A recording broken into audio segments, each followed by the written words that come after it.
Je vais parler du Brexit.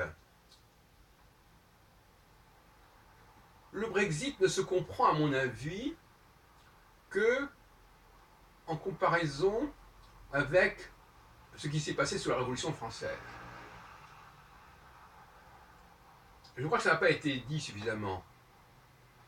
Sous la Révolution française, la France se dissocie, se désolidarise de l'Europe. Elle n'en accepte pas, notamment les règles monarchiques, quelque part. Et le Brexit, qu'est-ce que c'est 220 ou 30 ans plus tard, si ce n'est une façon de jouer un peu à la France. C'est-à-dire de dire, voilà, ben nous ne sommes pas comme vous, nous nous désolidarisons de la règle commune de l'Europe, à laquelle nous étions jusqu'à présent liés. Et donc, par conséquent, ce qui fait que les Anglais, et que le gouvernement anglais actuel,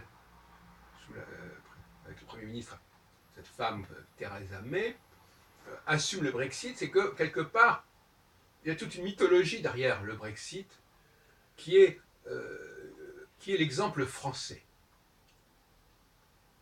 Alors, c'est vrai que la Révolution française, par certains côtés, a été marquée par l'abolition anglaise, avec l'exécution du roi d'Angleterre. Donc là, quelque part, Cromwell, c'est déjà une forme de Brexit, quelque part. C'est aussi une forme de sacrilège.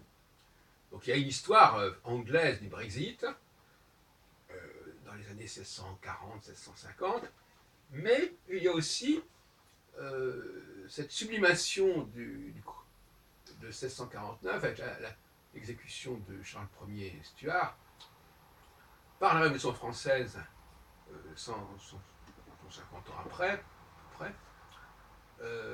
et je pense que le Brexit de 2016 a plus à voir avec la Révolution française qu'avec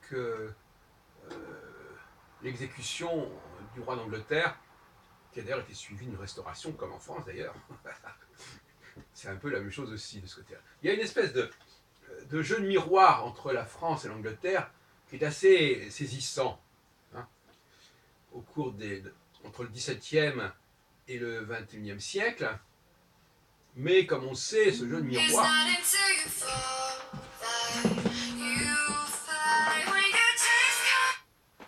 Allô ?